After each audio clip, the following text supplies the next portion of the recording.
যত দূরেই থাকি না কেন, আমার মন পড়ে রয়েছে দেশের আপনাদেরই মধ্যে।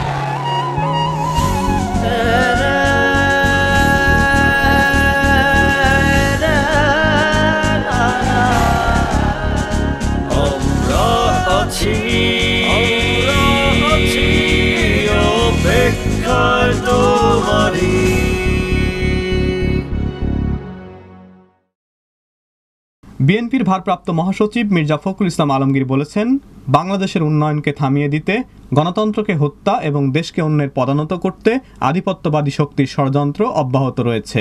1981 সালে স্বাধীনতার মহান ঘোষক প্রেসিডেন্ট জিয়াউর রহমানকে হত্যার মাধ্যমে এই ষড়যন্ত্র শুরু হয়, যা এখনও চলছে। রাজধানীর ইঞ্জিনিয়ার্স ইনস্টিটিউট মিলনায়তনে বুধবার সন্ধ্যায় বিএনপির সিনিয়র ভাইস চেয়ারম্যান তারেক রহমানের 50তম জন্মদিনের আলোচনা সভায় সভাপতির বক্তব্যে তিনি এসব কথা বলেন। তারেক রহমানকে 50তম জন্মদিনের শুভেচ্ছা জানিয়ে মির্জা ফখরুল ইসলাম আলমগীর আরও বলেন, দেশের স্বাধীনতা এবং সার্বভৌমত্বের যে পতাকা শহীদ জিয়াউর রহমান বহন করেছেন, যা এখন দেশনেত্রী বহন করছেন, সেই পতাকাই তারেক রহমান বহন করছেন। সেজন্য সব ষড়যন্ত্র তাকে নিয়ে শুরু হয়েছে। যিনি একটি নতুন বাংলাদেশের স্বপ্ন দেখেছিলেন, যিনি একটি সম্পূর্ণ ব্যতিক্রমধর্মী স্বপ্ন নিয়ে বাংলাদেশের যুবকদের মধ্যে ছড়িয়ে দিচ্ছিলেন, সেই মানুষটিকে কত নির্যাতন করা হয়েছে যে তাকে প্রায় পঙ্গু নয়, তাকে হত্যা করার ষড়যন্ত্র হয়েছিল একটি মাত্র কারণে, তারেক রহমান বেঁচে থাকলে, বেগম খালেদা জিয়া বেঁচে থাকলে, তাহলে বাংলাদেশের মানুষের এই যে স্বাধীনতার আকাঙ্ক্ষা, এটাও বেঁচে থাকবে। সুতরাং তাদেরকে নিশ্চিহ্ন করতে হবে, বাংলাদেশকে পদানত করতে হবে, তাদেরকে আধিপত্যবাদের কাছে নথি স্বীকার করাতে হবে। সেই জন্য এই ষড়যন্ত্র। যতই আজকে মামলার পর মামলা দিক, যতই আজকে হত্যা করুক, মাত্র 3 মাসে নভেম্বর, ডিসেম্বর, জানুয়ারিতে আমার 310 জন ভাইকে তারা হত্যা করেছে, আমার 65 জন ভাইকে তারা গুম করে দিয়েছে। বন্ধুগণ, আজকে আবার সেই ভাইদের রক্তের প্রতিশোধ যদি আমরা নিতে চাই, আমার এই গুম হয়ে যাওয়া আমার মা বোনদের আর্তনাদের কাছে যদি আমরা দাঁড়াতে চাই, তাহলে আজকে আমাদেরকে তারেক রহমানের এই জন্মদিনের শপথ নিতে হবে। আসুন আমরা সবাই আজকে জালেম, এই জুলুমবাজ, এই ফ্যাসিস্ট, এই গণতন্ত্র হত্যাকারী, মানুষ হত্যাকারী এই হাসিনা সরকারের বিরুদ্ধে আমাদেরকে সবাইকে ঝাঁপিয়ে পড়তে আন্দোলন করতে। আসুন আজকে আমরা সমগ্র বাংলাদেশে তারেক রহমানের, দেশনেত্রী বেগম খালেদা জিয়ার এই বাণী আমরা ছড়িয়ে দিই সবখানে। আর সবাই আজকে তারেক রহমানের এই জন্মদিনে সবচেয়ে বড় উপহার দিতে পারবো যে আমরা যদি তাকে সত্যিকার অর্থেই একটা এই জালেমদের মুক্ত দূর করে একটি সত্যিকার অর্থেই একটা স্বাধীন বাংলাদেশ করতে পারি, তাহলেই তাকে সবচেয়ে বড় উপহার দেওয়া হবে এবং তাকে আমরা দেশে ফিরিয়ে নিয়ে আসতে পারি। এদিকে বিকেল 4:30টার দিকে আলোচনা সভায় যোগ দেন বিএনপি চেয়ারপারসন ও সাবেক প্রধানমন্ত্রী বেগম খালেদা জিয়া। তবে তিনি অনুষ্ঠানে কোনো বক্তব্য রাখেননি, দর্শক সারিতে বসে আলোচকদের আলোচনা শুনেছেন। এ সময় তারেক রহমানের তৃণমূল রাজনীতি এবং লন্ডনে তার কর্মকাণ্ডের উপর নির্মিত দুটি বিশেষ প্রামাণ্যচিত্র প্রদর্শন করা হয়। He utilized politics for common welfare and challenged the political culture of speeches and accusations. আসুন আমাদের দেশ এবং আমাদের জাতির জন্য, এই দেশের মানুষের জন্য আমরা আরো বেশি অবদান রাখতে সক্ষম হই। প্রিয় নেতৃবৃন্দ, আসুন আমরা সকলেই দেশ এবং এই দেশের মানুষের জন্য রাজনীতি করি। আসুন আমাদের জীবনের একটি উল্লেখযোগ্য সময় আমরা ব্যয় করি আমাদের এই প্রিয় মাতৃভূমির জন্য। কারণ এই দেশ, এই দেশের ভূখণ্ড, এই মাতৃভূমি আমাদেরকে দিয়েছে একটি স্বাধীন দেশের নাগরিক হওয়ার সম্মান। কৃষকরা এদেশের অর্থনীতির মেরুদণ্ড। একইভাবে আমি মনে করি সমগ্র বাংলাদেশে আমার ইউনিয়ন পর্যায়ে সকল নেতৃবৃন্দ বিএনপির উন্নয়ন এবং উৎপাদনের যে রাজনীতি, তার মেরুদণ্ড।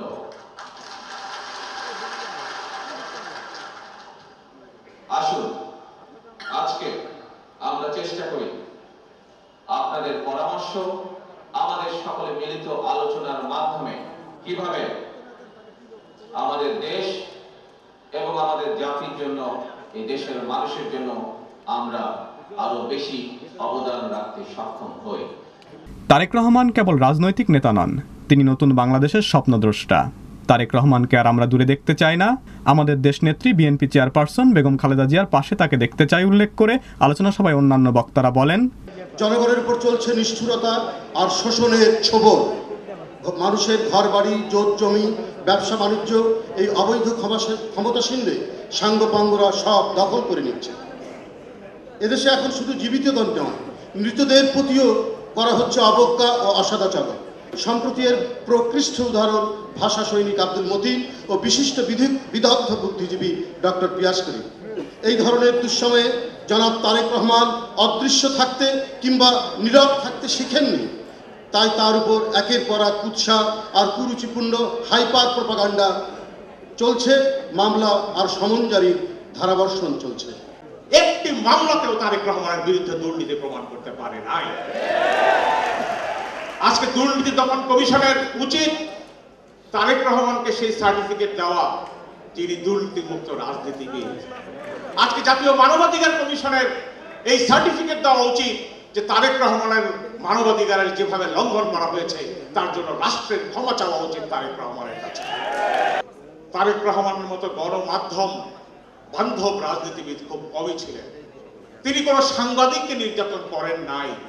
প্রধানমন্ত্রীর পুত্র, প্রেসিডেন্টের পুত্র, তার হাতে কোনো সাংবাদিক নির্যাতিত হয় নাই, কোনো পত্রিকাও বন্ধ হয় নাই।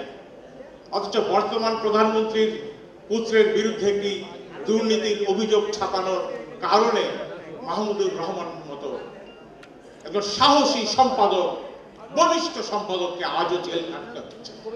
তারেক রহমানের জন্য কোনো সাংবাদিক জেল খাটে না। ষড়যন্ত্র হয়েছে গণতন্ত্র ধ্বংস করা, ষড়যন্ত্র হয়েছে জিয়া পরিবারকে ধ্বংস করা, ষড়যন্ত্র হয়েছে দেশ নেত্রী বেগম খালেদা জিয়া রাজনীতি শেষ করে দেওয়া, ষড়যন্ত্র হয়েছে তারেক রহমানের রাজনীতির স্বপ্ন ভেঙে দেওয়া। এই ষড়যন্ত্র সূচনা করেছিলেন ১/১১ কর্মকর্তারা, যারা তারেক রহমানকে হত্যা করার প্রচেষ্টা চালিয়েছিলেন। রাস্তায় আপনাদেরকে আন্দোলনে নামতে হবে। আপনারা দুই হাত তুলে দেখান তারেক রহমানের জন্য, আপনারা তাকে ফিরে পাওয়ার জন্য, দেশের গণতন্ত্র চর্চার জন্য রাস্তায় আন্দোলন করতে রাজি আছেন কিনা।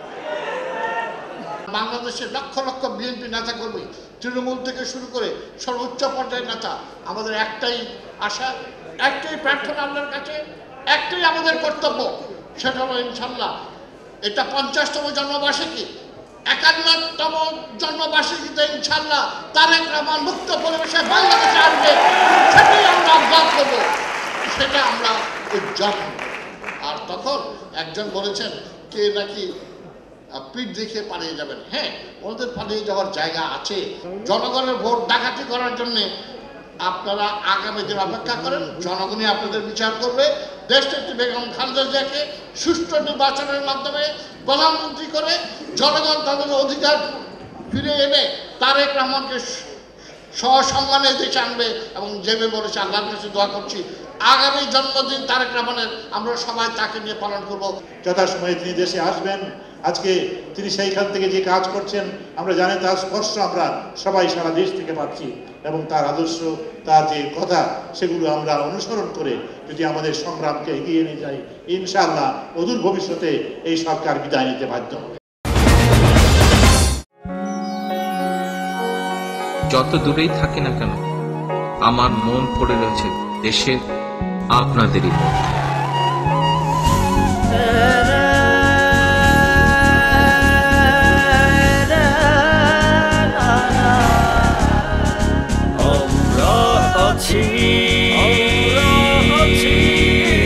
অপেক্ষায় তোমারই